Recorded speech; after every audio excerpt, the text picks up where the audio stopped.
أعوذ بالله من الشيطان الرجيم. يا أيها الذين آمنوا كتب عليكم القصاص في القتلى الحر بالحر والعبد بالعبد والأنثى بالأنثى فمن عفي له من أخيه شيء فاتباع بالمعروف وأداء إليه بإحسان ذلك تخفيف من ربكم ورحمة فمن اعتدى بعد ذلك فله عذاب أليم ولكم بالقصاص حياة يا أولي الألباب لعلكم تتقون.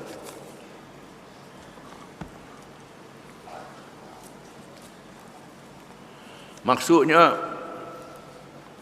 wahai orang-orang yang beriman, diwajibkan kamu menjalankan hukuman qisas, yakni balasan yang seimbang dalam perkara orang-orang yang mati dibunuh, iaitu orang merdeka dengan orang merdeka dan hamba dengan hamba dan perempuan dengan perempuan.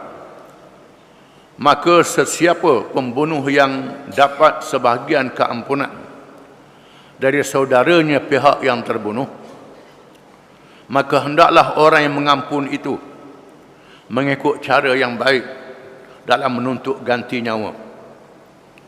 Dan si pembunuh pula hendaklah menunaikan bayaran ganti nyawa itu dengan sebaik-baiknya. Yang demikian itu adalah suatu kerenganan dari Tuhan kamu serta suatu rahmat kemudahan. Sesudah itu sesiapa yang melampaui batas untuk membalas dendam pula, maka baginya azab seksa yang tidak terperi sakitnya. Dan dalam hukuman qisas itu ada jaminan hidup bagi kamu, wahai orang-orang yang berakal fikiran, supaya kamu bertakwa.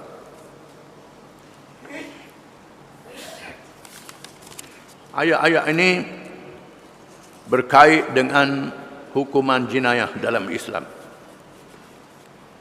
Kesalahan mencedera dan membunuh. Islam membetulkan penyelewengan orang-orang Yahudi dan orang-orang jahiliyah yang bukan Yahudi dalam masalah jenayah. Khususnya di kalangan Yahudi yang membeza-bezakan antara satu sama lain. Kabilah Qaridah dan Bani Nadir. Apabila Bani Nadir memerangi Bani Qaridah, dapat menguasai Bani Qaridah, sekiranya yang terbunuh itu kaum Bani Nadir, tak dikenakan hukuman bunuh. Kalau Qaridah baru kena hukuman bunuh. Ini perangai uduh orang Yahudi. Mereka membezakan sesama mereka. Padahal hukuman qisas ini ada dalam kitab Taurat. Maka Allah mendedahkan penyelewengan orang Yahudi. Satu perkara lagi ialah mereka beza-bezakan antara lelaki dan perempuan, antara hamba dan bukan hamba. Kalau hamba kena bunuh, lain. Kalau merdeka kena bunuh, lain. Itu amalan yang berlaku di masa itu. Dalam hal ini, Islam mewajibkan hukuman qisas, hukuman balas. Hukuman balas. Kalau mencedera, dicederakan. Mati, dimatikan. Ini hukuman qisas. Ini termasuk dalam hak manusia, bukan hak Allah Ta'ala. Berbeza dengan hukum hudud. Hukum hudud itu hak Allah Ta'ala. Hukum hudud yang berkait dengan zina, berkait dengan murtad, berkait dengan mencuri, berkait dengan merampok, menyamun, menuduh berzina, tidak ada 4 saksi. Ini hukum hudud. Hukum hudud bila hakim telah menjatuhkan hukuman, tidak ada pengampunan. Tak ada pengampunan. Adapun hukum qisas termasuk dalam hak manusia. Bila hakim menjatuhkan hukuman, maka dia beri hak pengampunan. Hak pengampunan itu ialah kepada keluarga si mati. Kalau mencederakan orang yang dicederakan, boleh mengampun secara percuma dan boleh mengampun dengan membayar ganti rugi, disebut diat. Beratus ekor unta. Zaman dulu unta lah, sekarang boleh pakai duit berapa ratus ribu ke juta ke, sebagai bayar ganti rugi. Ini hukum yang dinyatakan oleh Islam. Disebut dalam Quran, perbezaan hamba lelaki perempuan ini dinasahkan dalam ayat-ayat dalam surah Al-Ma'idah yang akan kita baca kemudian. Adapun hukuman qisas itu terus diwajibkan untuk menjaga keselamatan dan keamanan. Ini berbeza dengan undang-undang ciptaan manusia yang diamalkan pada hari ini. Bila berlaku hukuman bunuh, yang berhak mengampun ialah lembaga pengampunan. Kalau peringkat pusat, yang boleh mengampun lembaga dia, pengurusi dia yang Betul Agung. Kemudian Perdana Menteri, Peguam Negara, dan beberapa orang lagi yang dilantik. Kalau peringkat negeri, pengurusi dia Sultan. Kemudian Menteri Besar dan Peguam Negara. Itu ahli lembaga pengampun. Ini menyangka hukum Islam. Dalam Islam tak boleh begitu. Yang berhak mengampun ialah keluarga si mati, bukan ahli lembaga pengampunan. Ini perlu dibetulkan. Perlu dibetul. Akan diterang oleh ayat yang akan kita baca kemudian. Ya ayyuhalladzina amanu kutiba alaikumul qisas. Wahai orang-orang yang beriman, diwajibkan ke atas kamu hukuman qisas. Perkataan kutiba diwajibkan. Macam kutiba alaikumus siyam, diwajibkan ke atas kamu berpuasa. Sama. Ya ayyuhalladzina amanu kutiba alaikumus siyam. Wahai orang yang beriman, diwajibkan ke atas kamu berpuasa. Yang ini kutiba alaikumul qisas, diwajibkan ke atas kamu melaksanakan hukuman qisas, iaitulah mati, hukuman mati, iaitulah membunuh dengan sengaja. Membunuh dengan sengaja, dengan alat yang membunuh, memang sengaja nak bunuh. Kalau sabit kesalahannya, maka dijatuhkan hukuman bunuh juga. Cuma hukuman ni boleh diampun oleh keluarga dia.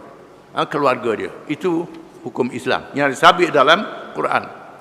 Faman ufiya lahu min akhihi syai'un fattiba'un bil ma'ruf wa adaun ila bihsan. Maka sesiapa yang dimaafkan daripada saudaranya, hendaklah diikuti dengan cara yang baik dan menunaikannya dengan cara yang baik. Kalau berlaku pengampunan, setelah berlaku pengampunan, maka tunaikan pengampunan itu dengan sebaik-baiknya. Sama ada dimaaf tanpa bayaran ataupun dengan bayaran diat. Ditunaikan bayaran itu dengan sebaik-baiknya. Dzalika takhfifum mir rabbikum. Yang demikian adalah keringanan daripada Tuhan kamu. Wa rahmah, dan rahmat Tuhan kamu. Itu adalah rahmat daripada Allah pada kamu. Untuk meringankan hukuman itu, kamu boleh memaafkan di antara satu sama lain.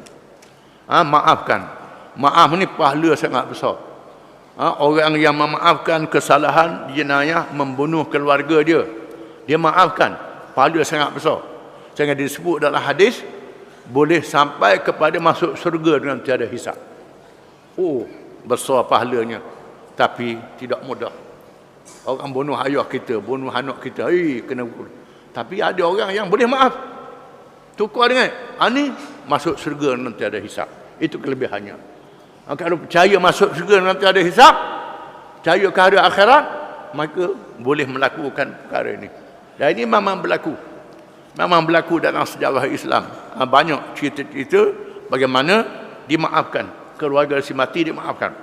Dalam kisah yang pernah disebut, berlaku dalam zaman Sayyidina Umar bin Khattab radhiyallahu anhu, peristiwa seorang badui gembala unta membunuh seorang pekebun. Kerana unta dia masuk dalam kebun orang, makan tanam-tanaman, lalu tuan kebun untuk bunuh unta. Tuan unta pun bunuh tuan kebun tu. Lalu dia bawa depan Sayyidina Umar dan dia mengaku bahawa dia telah membunuh kebun, tuan kebun tu. Lalu sabit kena jatuh hukuman bunuh. Dan dia minta izin daripada Sayyidina Umar, dia nak balik ke kampung dia. kerana nak selesaikan adik dia, anak yatim. Ditinggalkan oleh ayah dia nak selesai. Lalu Sayyidina Umar tanya, siapa penjamin? Abu Dzar kata dia jamin. Abu Dzar tu kan jamin. Abu Dzar tak kena pun. Dalam tempoh beberapa bulan. Bila siapa habis tempoh, dak mari. Sudah kerja dah. Abu Dzar dia jamin pula ni. Dekat anak habis masa barulah mari. Dia mari dalam keadaan yang lelah, kan berjalan jauh. Sayyidina Umar kata, pasal apa mari? Patut melarilah. Dia kata tidak. Dia rela terima hukuman dunia ni. Dia percaya ke dia sanggup terima hukuman dunia ni. Dan Sayyidina Umar tanya Abu Dzar, yang mu jamin mu kena ada? Tak kena. Dah pasal berjamin? Tak ada orang nak jamin dia. Saya jaminlah, kata Abu Dzar. Ini persaudaraan Islam. Akibatnya keluarga si mati memaafkan. Dia maafkan. Ini peristiwa yang berlaku dalam sejarah Islam. Zaman Sayyidina Ali karramallahu wajhah, berlaku satu peristiwa di pasar, di mana seorang pergi ke pasar, pergi ke bilik air, mari orang bunuh dia, ambil duit. Dia bunuh dia, pembunuh tu lari. Tukang penjual daging pula masuk ke bilik air tu. Pisau ada di pinggang. Orang pun tengok ada orang mati. Tengok orang ni pula darah penuh, padahal darah daging lembu. Kata dia bunuh. Pisau pula ada pinggang dia. Lalu dia tak mampu nak bela diri dia. Tak mampu nak bela diri dia, tak tahan. Dia asak-asak dia tak tahan. Akhirnya tak apalah, dia mengakulah. Bila sampai masa tempoh nak jatuhkan hukuman, pembunuh yang sebenar sangat takut. Sangat takut kepada seksa Allah pada hari kiamat. Sangat takut. Kalau dengan sebab dia ni dua orang mati, dah dia bunuh orang yang tak bersalah nak dihukum bunuh pula. Lalu dia tampil ke hadapan mengatakan dialah yang bunuh yang sebenarnya. Akibat ini, maka keluarga si mati memaafkan, berlaku pengampunan. Ini iman yang ada dalam hati orang Islam. Orang lain tak ada, orang Islam. Dia tahu kelebihan akhirat. Jadi ini pengampunan dalam Islam. Kerengan bertuhan. Paman yang atada ba'da dzalik, berbeza dengan umat Nabi zaman dulu, berlaku dengan mukjizat. Contohnya surah Al-Baqarah diturunkan bersempena dengan kalangan Bani Israel yang pak saudara dia kaya, tak ada anak. Lambat berdoa, pak saudara ni mati, bunuh anak saudara, bunuh pak saudara. Anak nak saka, dah dia tukang terima saka. Lalu mayat dia letak antara dua kampung. Orang bangun pagi esok, tengok ada orang mati. Tuduh menuduh antara kampung dengan kampung ni. Hampir perkelahian. Dipanggil Nabi Musa alaihi salam untuk selesaikan masalah. Nabi Musa berdoa pada Allah Ta'ala supaya memberi petunjuk. Lalu Allah Ta'ala wahyi kepada Nabi Musa, suruh cari lembu betina seekor. Lembu betina. Bani Israel yang suka tanya, lembu betina macam mana? Lembu betina banyak. Turun wahyi, kena cari lembu betina yang lepah, yang tidak ditambak, yang tak digunakan untuk gala tanah. Macam mana warna dia pula? Warna dia kuning keemasan. Payah. Ini hikmat. Bani Israel banyak tanya berkenaan dengan agama mereka. Akhirnya terpaksalah cari seekor lembu yang warnanya kuning keemasan, berkilauan, kepunyaan seorang anak yatim. Ayah dia seorang yang soleh. Yang dia ada anak lembu, dan dia minta dengan Allah Ta'ala supaya lembu ni dia nak tinggal pada anak dia. Dia seorang yang soleh. Kemudian lembu ni besar, anak pun besar. Lembu yang lepas ni orang lain nak ikat tak boleh. Bila budak anak yatim yang sudah pemuda ni pergi, baru lembu dia mari. Ini karamah yang Allah Ta'ala tunjukkan. Jumpalah lembu ni. Kemudian tanya, berapa harga? Mula-mula rakyat 2-3 dinar je. Tapi kena tanya mak dulu. Tanya mak dulu. Rakyat mak dia. Mak dia kata, bolehlah. Siapa malaikat mengapa? Aku nak mahal lagi, kata malaikat ni. Malaikat rupa orang, mahal lagi. Tanya mak, tak boleh nak tanya mak dia. Balik tanya mak dia. Mak dia rakyat. Harga ni. Siapa? Malaikat kata nak mahal lagi. Nak mahal lagi.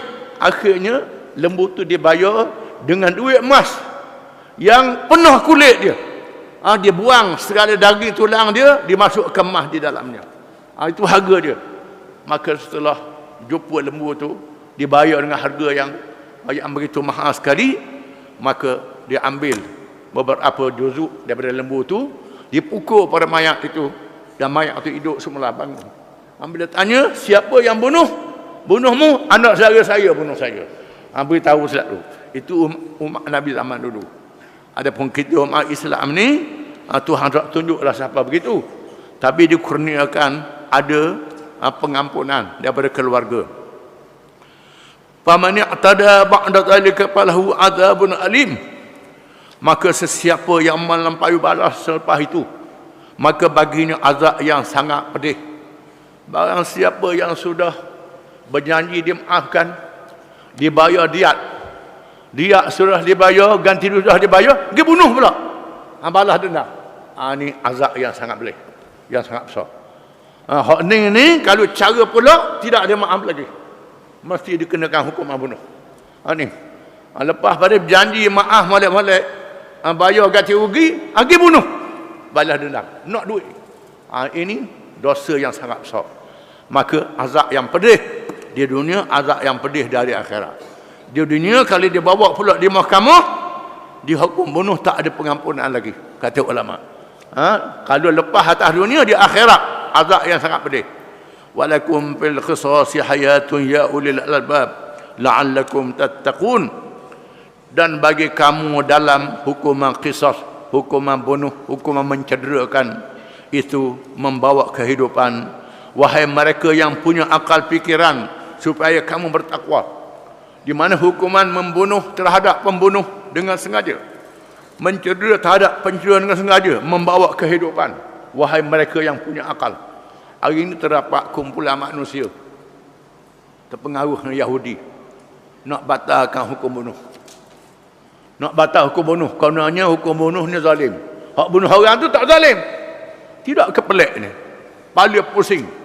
Ada di negara-negara barat membatalkan hukuman bunuh, walaupun terhadap pembunuh, perampok yang bunuh orang, nak dibatalkan.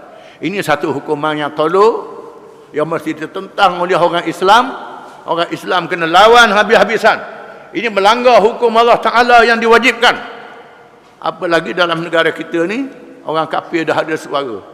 Ada kalau orang kafir nak cuba bawa usul di parlimen nak batalkan hukuman bunuh. Ini kita kena lawan habis-habisan. Ini canggah hukum Allah Ta'ala terang-terang. Wajib orang Islam kena lawan habis-habisan. Wallahu a'lam.